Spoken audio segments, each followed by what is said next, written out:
Police cars in my driveway. Officers demanding ID. At my own house. I'm standing there with keys in hand, watching two cops treat me like a criminal on my own property. Through the window, my daughter Sophia stares out with wide, terrified eyes, the same look she had during her mom's final days in the hospital. The woman who called this in? Patty Whitmore stands across the street with arms folded, wearing that satisfied smirk like she just won some twisted victory. 2 years after cancer stole my wife, I'd moved us here hoping for safety and healing. Good schools, quiet streets, a place where a grieving teenager could maybe trust the world again. Instead, we landed in the crosshairs of a vindictive neighbor hell-bent on destroying what little peace we'd found. But Patty had no idea that in exactly 3 weeks, she'd be the one in handcuffs while news cameras captured her public downfall. Officer Martinez's boots crunched on gravel as he approached, looking genuinely embarrassed about the whole mess. What would you do if someone weaponized police against your grieving family? Drop your location. This revenge gets absolutely perfect. Let me back up and show you exactly how we landed in this nightmare. My name's Marcus Thompson, and 6 months before this police incident, I thought I was making the smartest decision of my life. After my wife Sarah lost her brutal 2-year battle with breast cancer, I knew my 16-year-old daughter Sophia needed the kind of stability she could actually count on. We'd been living in a cramped 2-bedroom apartment across town, close to the hospital during Sarah's endless rounds of treatment. Every corner of that place held memories of sleepless nights, medical equipment humming in the background, and the gradual fading of hope that we'd pretended not to notice. The sharp smell of antiseptic seemed permanently embedded in those apartment walls, a constant reminder of everything we'd lost. When Sarah's life insurance finally came through after months of paperwork battles, I made a decision that felt like the first smart move I'd made since her diagnosis. I bought us a complete fresh start in Willowbrook Estates, a neighborhood that looked like something straight out of a suburban magazine. Manicured lawns stretched like green carpets, tree-lined streets created perfect canopies of shade, and it was the kind of place where kids still rode bikes without parents having panic attacks about safety. Most importantly for Sophia's future, Willowbrook meant access to Ridgemont High School, where 90% of graduates went on to 4-year colleges. Our new house still carried that sharp, clean scent of fresh paint when we moved in during late spring, with boxes stacked in every room like cardboard monuments to our hope for better days. Sophia had immediately claimed the upstairs bedroom with the best acoustics for her piano practice. Music had become her primary therapy after losing her mom, and hearing those gentle Chopin melodies drift through the house again felt like our first real sign that maybe, just maybe, we could heal in this place. But Willowbrook Estates came with something I'd significantly underestimated when I signed those mortgage papers, a homeowners association. And more specifically, it came with Patricia Patty Whitmore. Picture a 58-year-old recently divorced woman with way too much time on her hands and an apparent obsession with measuring tape precision. Patty had somehow appointed herself as the neighborhood's unofficial enforcement division, always lurking behind Venetian blinds, taking photographs of minor infractions like she was building federal cases against suburban criminals. She practically lived in the community clubhouse, this modest beige building that sat at our neighborhood entrance like some kind of suburban surveillance headquarters. From our very first day, I could feel her scrutiny on us like an actual physical weight. When our moving truck arrived on that Saturday morning, she materialized out of nowhere with an official-looking clipboard, immediately launching into lectures about proper moving procedures and weekend noise ordinances. The cloying scent of her over-applied floral perfume lingered in our driveway long after she'd finished her unwelcome orientation speech. When I parked my perfectly clean work truck, a Ford F-150 with my construction company's logo, in my own driveway, she'd patrol past our house twice daily, each time pausing to stare like she was memorizing license plate numbers for some invisible database of neighborhood threats. The experience of being constantly watched creates this persistent prickly sensation between your shoulder blades. You start second-guessing completely normal activities. Is my music too loud for 2 p.m.? Am I walking to the mailbox incorrectly? Does my truck somehow violate mysterious aesthetic standards? Sophia noticed the surveillance too. Her fingers would drum nervously on the piano keys whenever she spotted Patty's silhouette through our front window, which happened pretty much every day around 3 p.m. when school let out. But I figured every neighborhood has its overzealous busybody, right? Keep your head down, follow whatever rules exist, and eventually you'll find peaceful coexistence. I'm a construction engineer, for crying out loud. I respect proper procedures, clear documentation, and reasonable guidelines. How difficult could it possibly be to manage one slightly overzealous HOA secretary?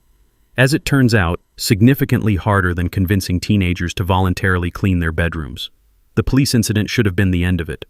Officer Martinez was genuinely professional about the whole embarrassing mess, clearly mortified that his time had been wasted on what was obviously a malicious false report.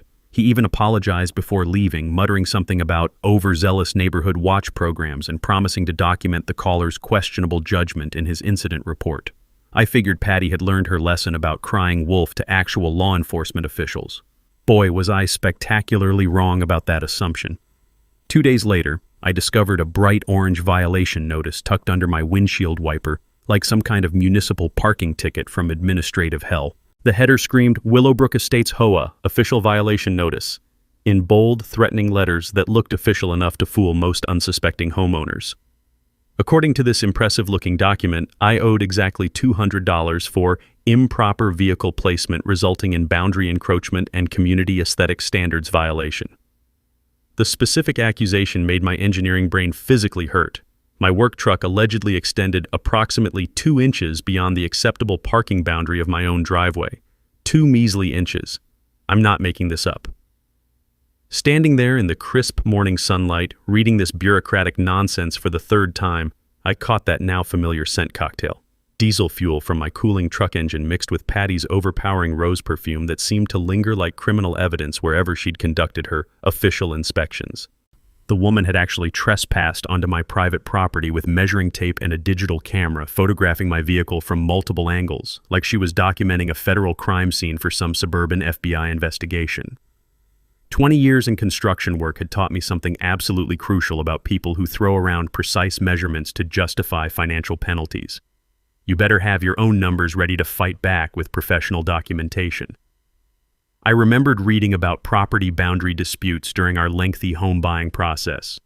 Something about easement laws and fundamental homeowner rights to professional verification before paying any HOA citations.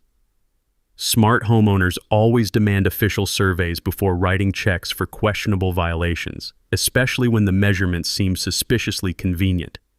So that's exactly what I did without hesitation. I called the HOA's management company directly and formally requested a licensed boundary survey for my specific property. 3 business days later, a legitimate surveyor showed up with professional equipment, took actual precise measurements using industry-standard tools, and delivered his certified findings. The results were absolutely beautiful. My truck sat perfectly legal, positioned 18 full inches inside my property line. Patty's 2-inch violation was off by 20 inches in completely the wrong direction. But when I marched into the HOA management office with this professional survey, the clerk's reaction told me everything I needed to know. She stared at the official paperwork with genuine confusion, then checked her computer system twice before looking up with bewildered eyes. "Sir, we don't show any recent violation reports filed for your address, and according to our administrative records, Patricia Whitmore doesn't have authority to issue parking citations." That moment hit me like a steel beam falling off a construction site. Patty had been manufacturing completely fake parking tickets with absolutely zero official backing or legal authority. I started having casual conversations with neighbors during weekend encounters, casually mentioning my interesting parking experience without seeming like I was investigating anything specific. Within 1 week, 3 different residents had quietly approached me with nearly identical stories of suspicious citations and questionable fees. Mrs. Mila from Maple Street had actually paid $150 for a mailbox positioning violation that existed nowhere in official HOA documentation or community guidelines. Jim Rodriguez right next door had been successfully scammed for unapproved lawn ornaments, specifically targeting a decorative garden gnome that had occupied the exact same flower bed location for 5 consecutive years without any previous complaints or concerns. David Kim down the block had reluctantly forked over $300 for unauthorized satellite dish installation on equipment that had been professionally installed with all proper permits and written HOA approval just 6 months earlier. He'd kept all his paperwork but paid anyway to avoid confrontation.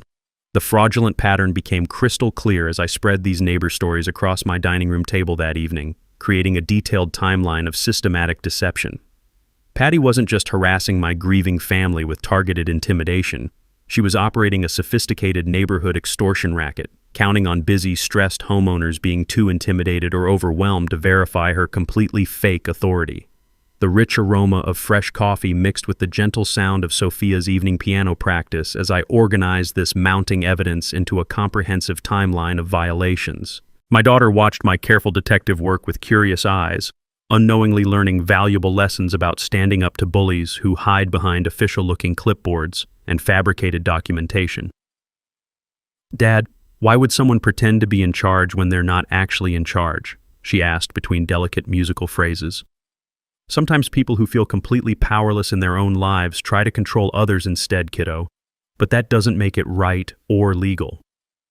Her beautiful music filled our house like a quiet rebellion against Patty's systematic attempts to silence our family's happiness and peace. But something deep in my gut told me our self-appointed neighborhood dictator was just warming up her escalating harassment campaign. Unfortunately, that instinctive feeling proved absolutely correct. If fake parking tickets were Patty's opening move in this twisted neighborhood chess game, her next escalation was pure psychological warfare aimed directly at our healing process. She went after the one thing that had brought genuine joy back into our house after Sarah's death: Sophia's music. It started on a perfectly normal Tuesday afternoon.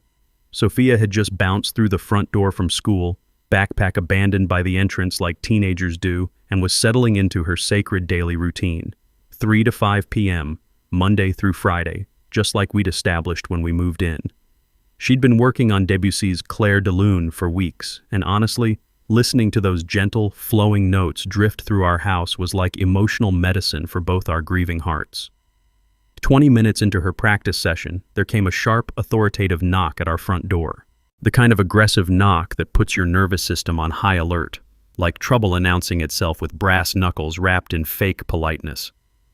Patty stood on my porch wielding yet another official-looking clipboard, this one filled with what appeared to be legitimate noise complaint forms, complete with professional timestamps and decibel readings.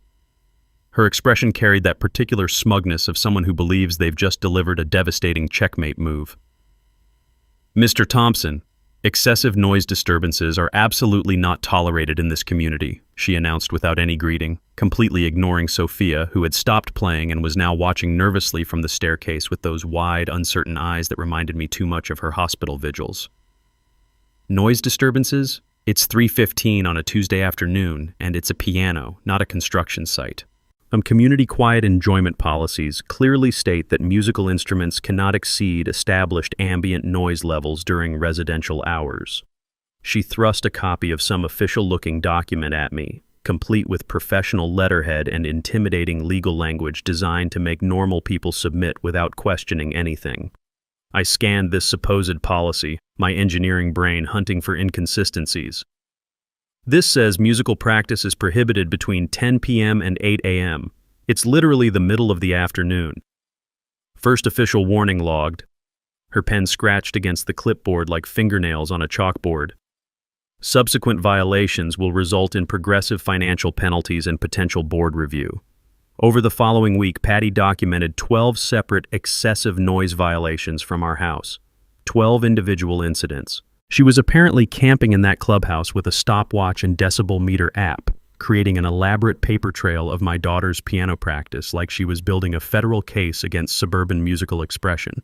Here's where 20 years of construction site noise regulations became incredibly useful.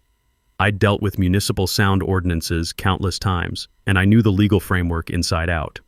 Residential noise laws specifically protect reasonable daytime use, and HOAs cannot override municipal quiet enjoyment rights without documenting actual violations of measurable sound limits that exceed established community standards.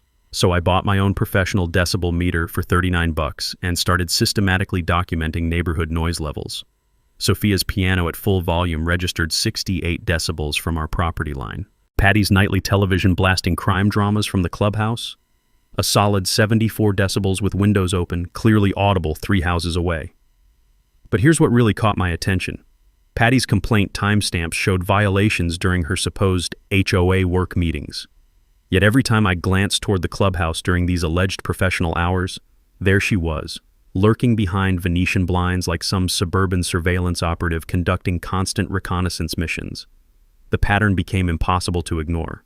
Patty wasn't just obsessive about noise regulations, she was systematically lying about her schedule, whereabouts, and actual authority within the HOA structure. I also started noticing other interesting details. The clubhouse lights stayed on unusually late every night. Sometimes I'd see her silhouette moving around inside at midnight, like someone going about normal evening routines rather than just conducting meetings. The smell of microwave dinners often drifted from that direction during my evening walks with our dog.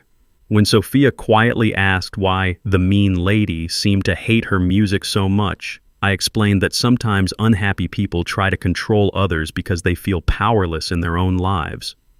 But kiddo, your mom would have loved hearing you play Debussy this beautifully. Never let anyone steal that joy from you. That night, as Chopin's gentle melodies filled our house while vanilla candles flickered on the piano and the lingering aroma of our spaghetti dinner created the kind of peaceful domesticity Sarah would have treasured, I realized something crucial. Patty had made a fatal, tactical error. She deliberately targeted my daughter's emotional healing process, and that was a line you absolutely don't cross with a protective father who's already buried his wife.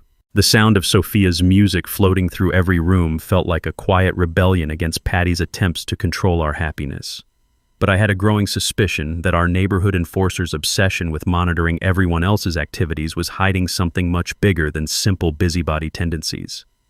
Time for some strategic escalation of my own. Patty's third move was her boldest yet, and turned out to be her most spectacular tactical blunder. She decided to call an emergency HOA meeting to publicly destroy my reputation in front of the entire neighborhood. The notice appeared on every door Wednesday morning like an official government summons. Emergency community meeting, Thursday 7 p.m., Willowbrook Clubhouse. Pattern of community disruption and non-compliance. Mandatory attendance for all residents. The tone screamed authority, the timing felt suspiciously convenient, and the whole thing reeked of manufactured drama. I figured I'd better show up and face whatever elaborate public execution Patty had orchestrated.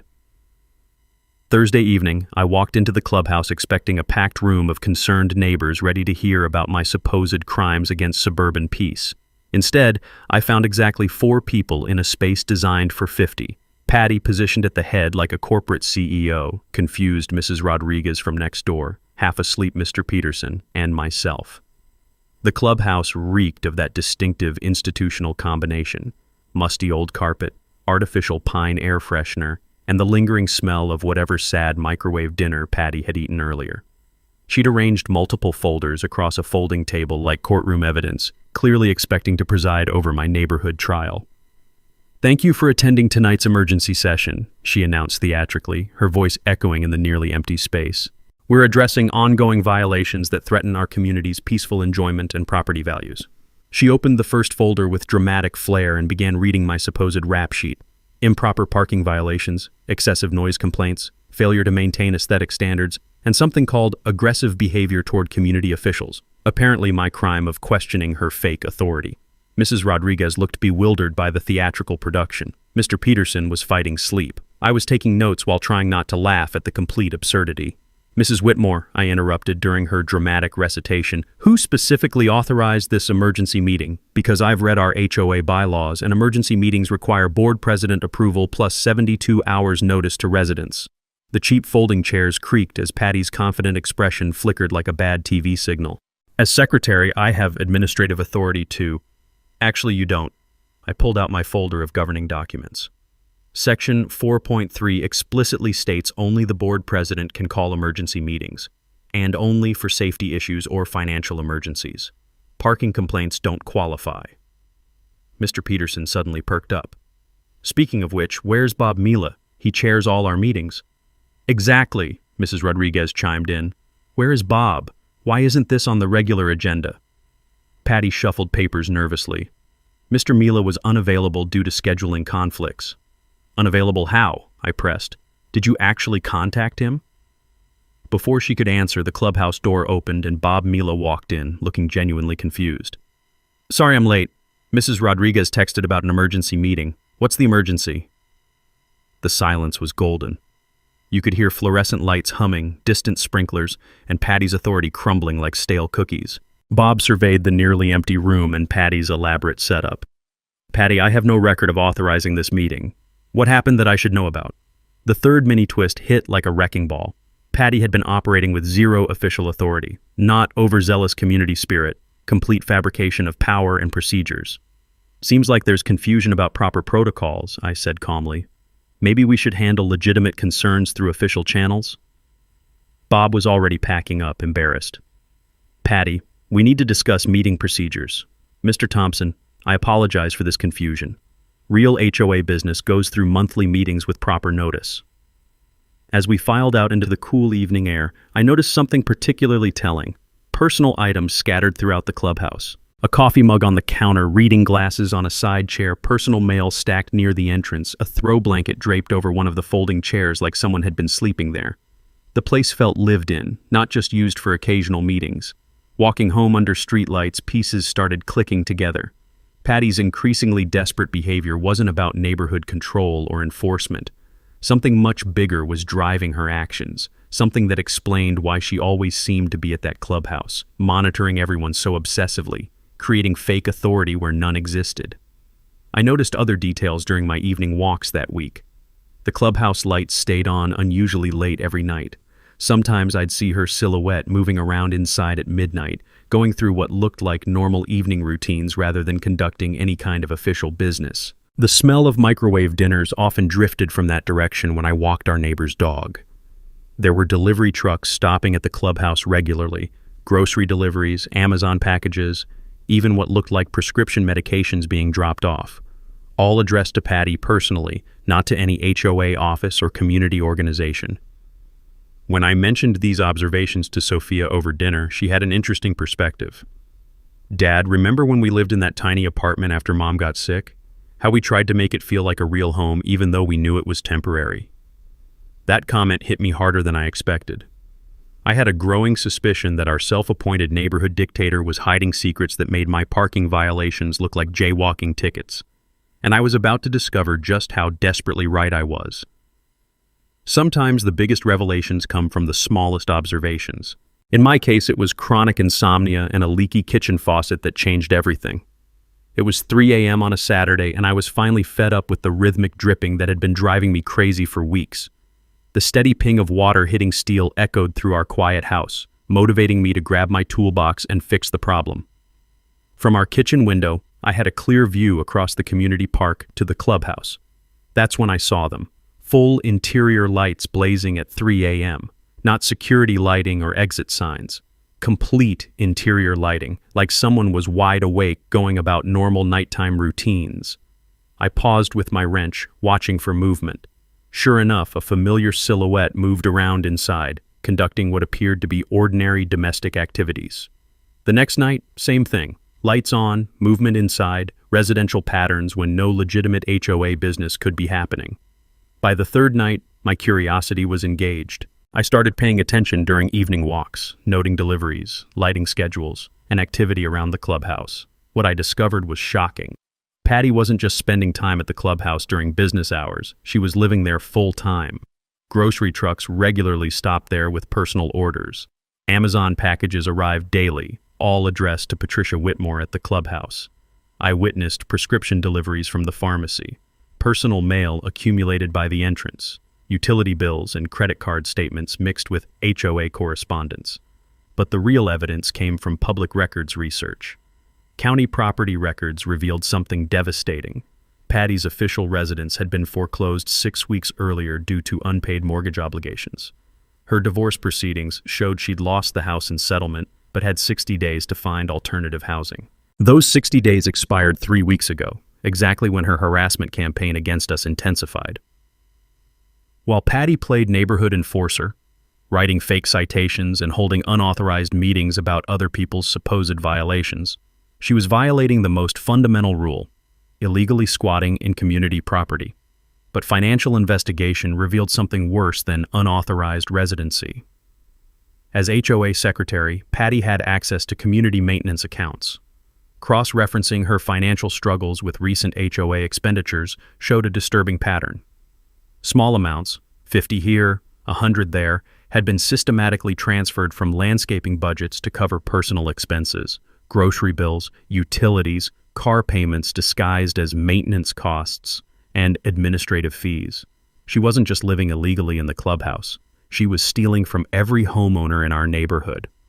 The irony was staggering.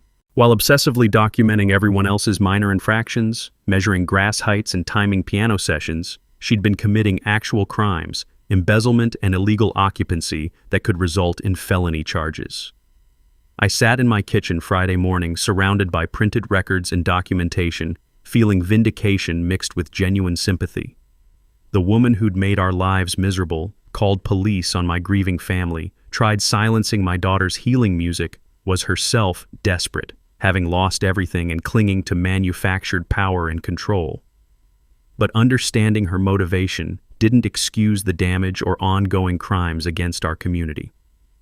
Morning sunlight streamed through our window as Sophia practiced scales upstairs, gentle piano notes floating through our house like a reminder of everything Patty had tried stealing from us. Fresh coffee scent mixed with lingering pancake aromas, creating peaceful domesticity Sarah would have treasured. I had a choice. Quietly document everything and present it to the real board, letting official channels handle her crimes. Or be more strategic about how this information surfaced, ensuring her public downfall matched the humiliation she'd attempted inflicting on my family. After everything she'd put us through, after targeting my daughter's recovery and trying to destroy our sense of home and safety, I decided Patty deserved experiencing full consequences in the most public way possible. Time to plan the perfect trap. With concrete evidence of Patty's crimes burning holes in my filing cabinet, I knew I had one shot to expose her properly. This wasn't just about revenge anymore. This was about protecting every family in our neighborhood from ongoing theft and harassment. But I needed to be smart about it. My engineering background had taught me that the best traps are the ones people walk into willingly. Patty's greatest weakness was her desperate need to maintain the illusion of authority and control. So I decided to give her exactly what she craved. A public platform where she could display her supposed power right before I pulled the rug out from under her completely. The first step was documenting everything with bulletproof evidence. I invested in a discreet security camera system for the common areas around the clubhouse. Since these were community spaces, recording was perfectly legal. Homeowners have rights to monitor shared property for security purposes. I positioned cameras to capture the clubhouse entrance, parking area, and main windows, all angles where Patty's residential activities would be clearly visible. For the next 2 weeks, I collected footage of her daily routines, leaving the clubhouse every morning like she was heading to work, returning with groceries in the evening, lights staying on late into the night, delivery drivers dropping off personal packages. The cameras captured her hauling laundry baskets, setting up what looked like a makeshift bedroom area, even hanging personal decorations in the windows. Simultaneously, I gathered financial documentation through legitimate channels. HOA expenditure records are available to all homeowners upon request, so I formally requested 3 years of financial statements and expense reports. Cross-referencing these with Patty's known financial troubles painted a clear picture of systematic theft disguised as maintenance costs. The genius of small-scale embezzlement is that individual transactions look harmless. $50 for landscaping supplies here, $75 for facility maintenance there. But when you add them up over months and cross-reference with actual vendor receipts, the pattern becomes undeniable. Patty had stolen nearly $4,000 from our community over 6 months. I also quietly reached out to other residents who'd received her fake violations, building a network of neighbors who'd been victimized by her scams. Mrs. Mila, Jim Rodriguez, David Kim, and 3 other families had collectively paid over $800 in fraudulent fines. Each had kept their violation notices, creating additional evidence of her unauthorized enforcement activities. The next phase required setting up the perfect public forum. I contacted Bob Mila, our legitimate board president, and requested that a special agenda item be added to the next monthly HOA meeting. Community financial review and security updates. Bob agreed, thinking it was routine administrative business. I also suggested inviting Officer Martinez to attend as a community liaison, ostensibly to discuss neighborhood watch programs and security awareness. Bob thought it was excellent community engagement and extended the invitation. For the technical presentation, I prepared everything like a construction project proposal: clear documentation, visual evidence, and step-by-step timeline. I created a PowerPoint presentation that would walk through Patty's activities chronologically. The fake violations, unauthorized meetings, financial discrepancies, and illegal residency, building to an unavoidable conclusion. The beauty of this approach was psychological. Patty would attend the meeting expecting routine HOA business, probably planning to inject her own agenda items and maintain her facade of authority. She'd be sitting in the very room where she'd been conducting her illegal activities, surrounded by the neighbors she'd been stealing from, with a police officer present to witness everything. During this planning phase, I also prepared legal backup documentation. I researched embezzlement statutes, trespassing laws, and HOA governance violations, ensuring every accusation was supported by specific legal frameworks. If this was going public, it needed to be airtight. I even practiced the presentation timing. The evidence needed to be revealed systematically, allowing each revelation to build pressure before dropping the next bombshell. Too fast, and people wouldn't process the implications. Too slow, and Patty might realize what was happening and attempt damage control. The final element was community notification. I discreetly encouraged neighbors to attend the meeting, mentioning that important financial matters would be discussed. Word spread naturally through the neighborhood network. People were curious about their HOA finances, especially after months of Patty's aggressive enforcement activities. Sophia watched me prepare during evening hours, helping organize documents and asking thoughtful questions about justice and accountability. "Dad, will this help other families who got fake tickets?" "That's exactly the point, kiddo. Sometimes you have to stand up for everyone, not just yourself." As the meeting date approached, I felt that familiar pre-construction tension. Everything planned, materials ready, team briefed, just waiting for the moment to begin execution. Patty had spent months trying to control and humiliate our family through manufactured authority and fake violations. In exactly 1 week, she was going to discover what real accountability looked like, delivered in front of everyone she'd tried to intimidate. The trap was set. Now I just had to wait for her to walk into it. With the trap meticulously planned and evidence gathered, all I had to do was wait for the meeting. But Patty wasn't done escalating her reign of terror.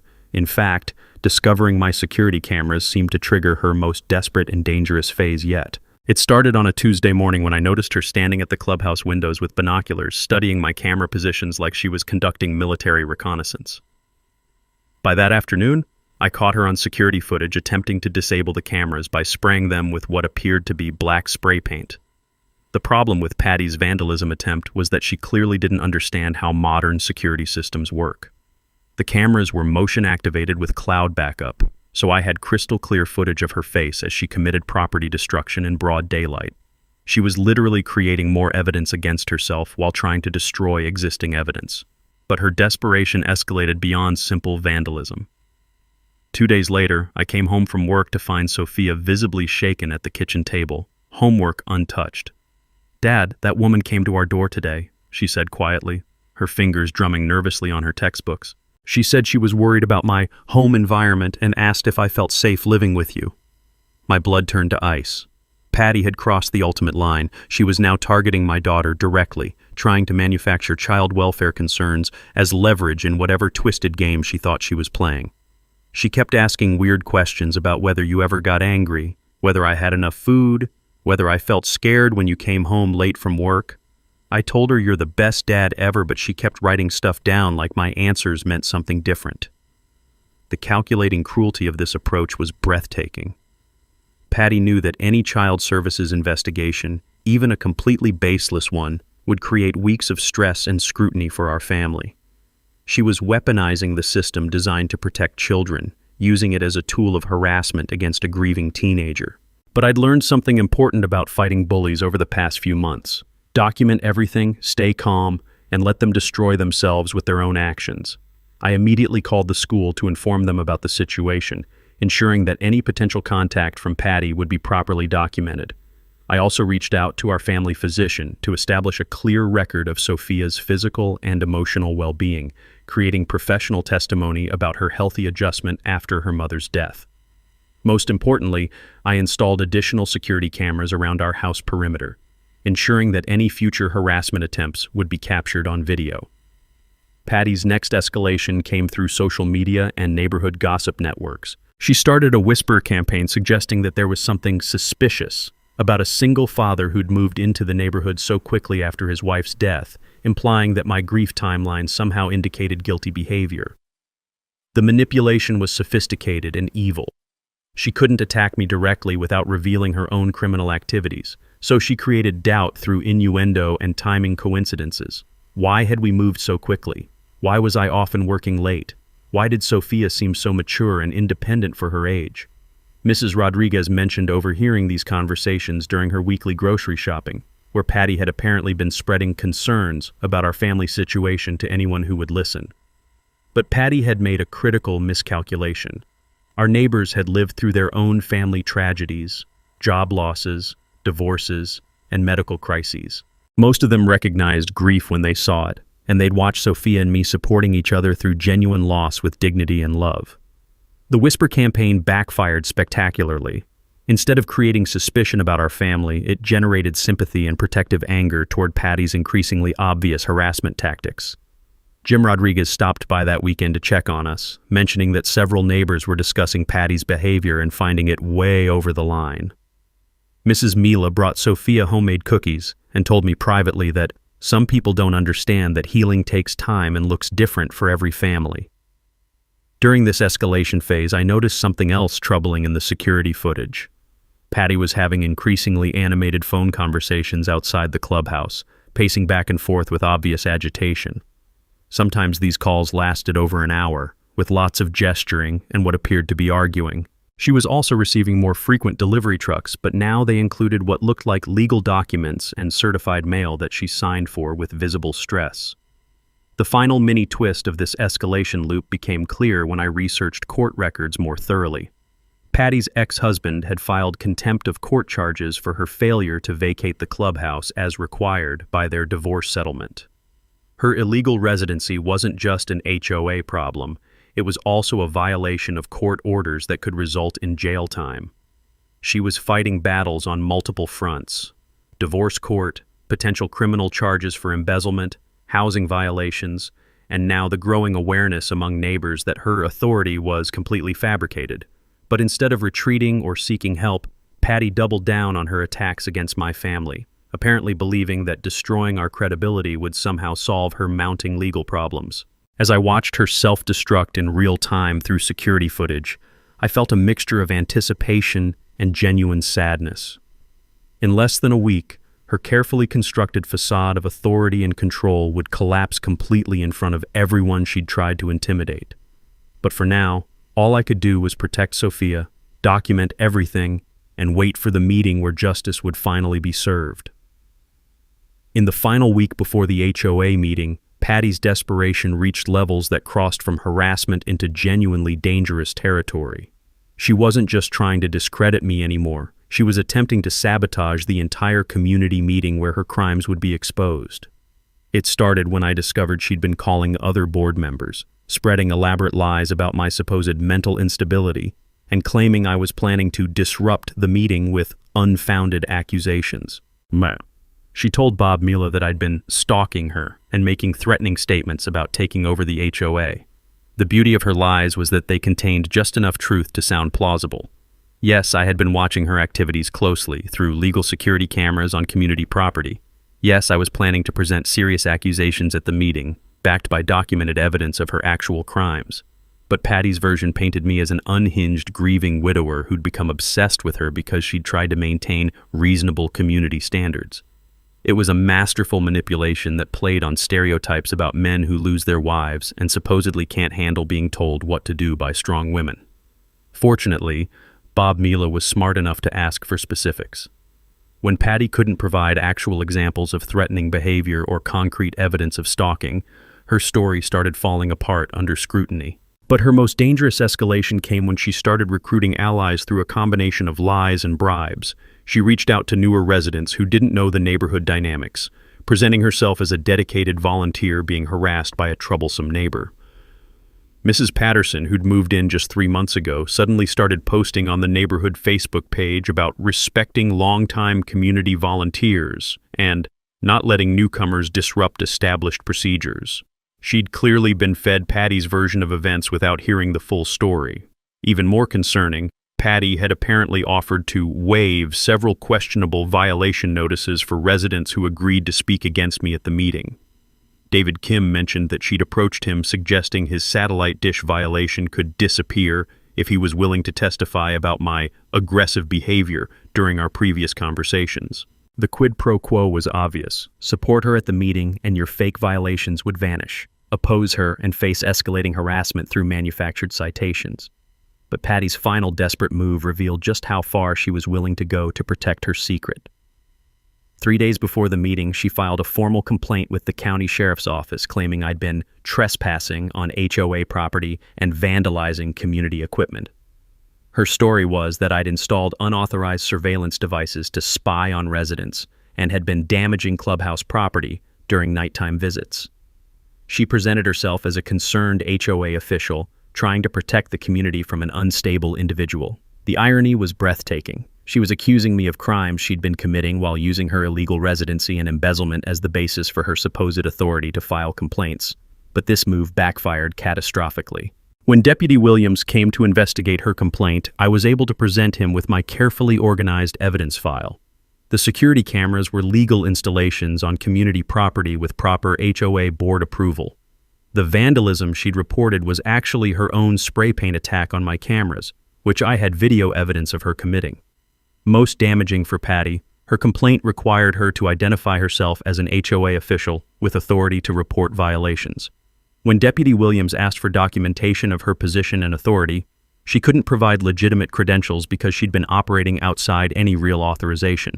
The deputy left with more questions about Patty's claims than about my activities, and I had a feeling her complaint would soon become evidence against her instead of protection from accountability.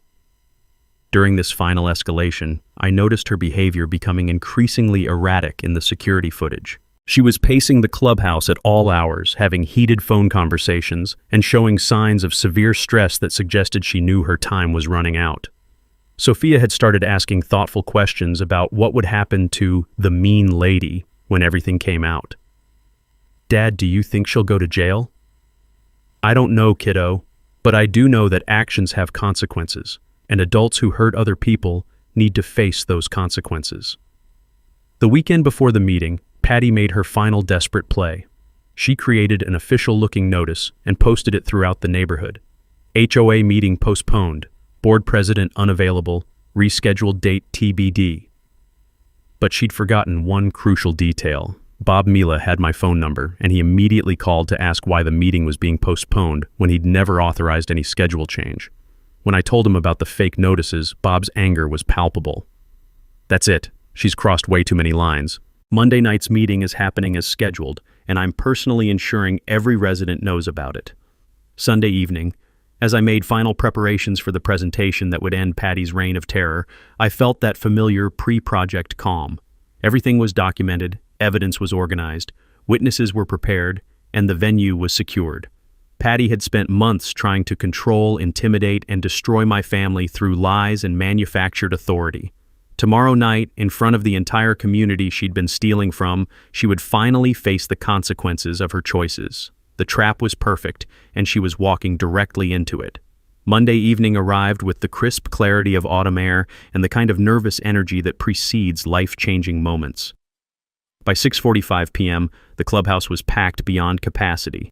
Word had spread through the neighborhood network, and nearly 50 residents crowded into a space designed for 30. Bob Mila had done his job perfectly. Not only was Officer Martinez present as the community liaison, but Bob had also quietly invited a reporter from the local newspaper who covered municipal government issues, suggesting this might be an interesting story about community governance and financial transparency. Patty sat in the front row, looking confident and composed, clearly believing she still controlled the narrative. She'd dressed professionally, carried her ubiquitous clipboard, and positioned herself like she expected to co-chair the meeting.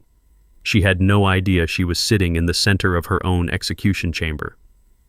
"Before we address tonight's special agenda item," Bob announced, "I want to acknowledge that we have some concerns about recent community management issues that need immediate attention." I stood up with my presentation materials, feeling that familiar construction site focus where everything else disappears except the task at hand. "Thank you, Bob. I've prepared a comprehensive financial review that I believe will interest everyone here." The first slide showed our HOA's budget overview, looking completely routine and boring.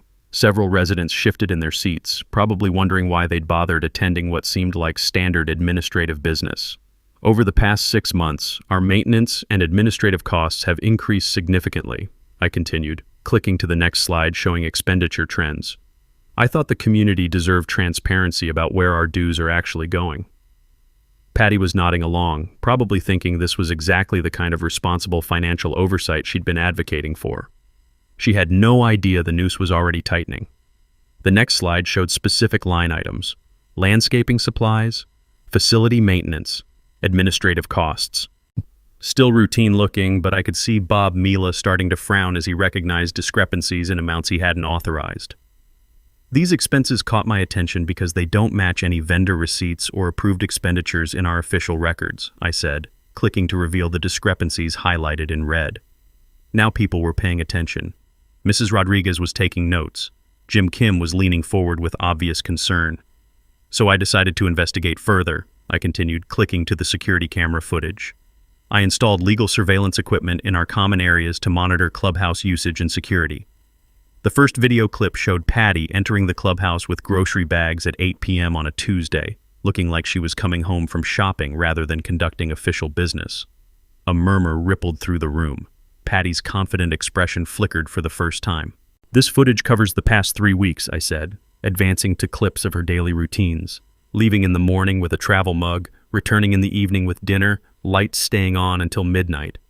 It appears someone has been using our community facility as a private residence. The murmur became audible gasps. Patty was gripping her clipboard so hard her knuckles were white. But the financial investigation revealed something even more concerning, I continued, advancing to bank transaction records. Small amounts have been systematically transferred from our community accounts to cover personal expenses. The detailed breakdown showed grocery purchases, utility payments, even gasoline charges disguised as maintenance costs. $4,000 over 6 months, all traceable to Patty's personal needs. "She's been stealing from all of us," someone called out from the back. Officer Martinez was now taking notes and looking very interested in the proceedings, but I wasn't finished. Additionally, some residents have received violation notices that don't exist in any official HOA documentation. I called on Mrs. Mila, Jim Rodriguez, and David Kim, who stood up to confirm they'd paid fines for violations that had no basis in actual community rules. $800 in fraudulent fines, I announced, collected by someone with no authority to issue citations. The room erupted in angry voices. People were standing up, demanding explanations, turning to stare at Patty with expressions of betrayal and fury. That's when Bob Mila delivered the final blow. "Patricia Whitmore, you are hereby removed from any HOA position, effective immediately. Officer Martinez, I believe we have documented evidence of embezzlement and fraud that requires official investigation." Patty finally found her voice, but it came out as a desperate shriek. "You don't understand. I had nowhere else to go. The divorce, the foreclosure. I was trying to keep everything together." It was the confession we needed, delivered in front of 50 witnesses and a police officer. "Ma'am," Officer Martinez said, standing up with professional authority, "I need you to step outside with me. We're going to have a conversation about these financial irregularities and housing violations." As Patty was escorted out, the room buzzed with angry energy and shocked conversations. Mrs. Patterson, who'd been recruited to support Patty, stood up with obvious embarrassment. "I owe some people apologies. I was completely misled about what was happening here." Bob Mila regained control of the meeting.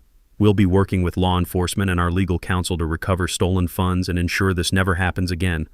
Mr. Thompson, on behalf of the community, thank you for bringing this to light."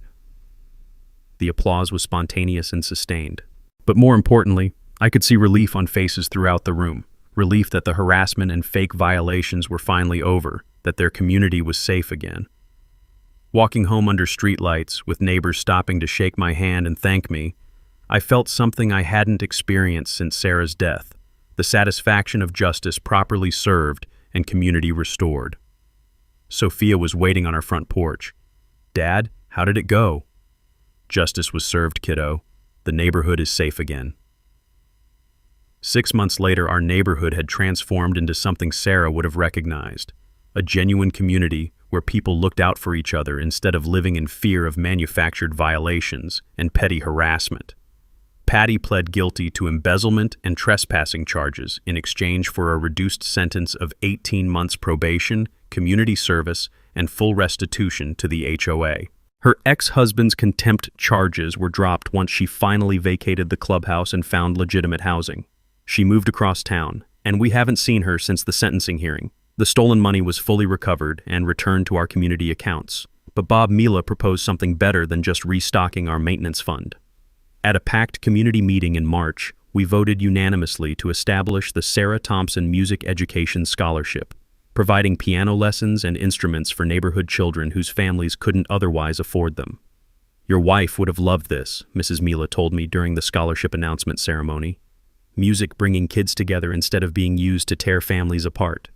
Sophia was the scholarship program's first volunteer instructor, teaching basic piano to 3 younger kids whose parents worked multiple jobs. Watching her share her gift with others, seeing her confidence bloom as she helped other children discover the healing power of music, gave me a glimpse of the woman she was becoming, someone who'd transform her own pain into service for others. Our evening piano sessions had evolved into something magical. Instead of practicing alone, Sophia now hosted weekly community music nights where neighbors gathered in our living room for informal concerts, sing-alongs, and musical storytelling.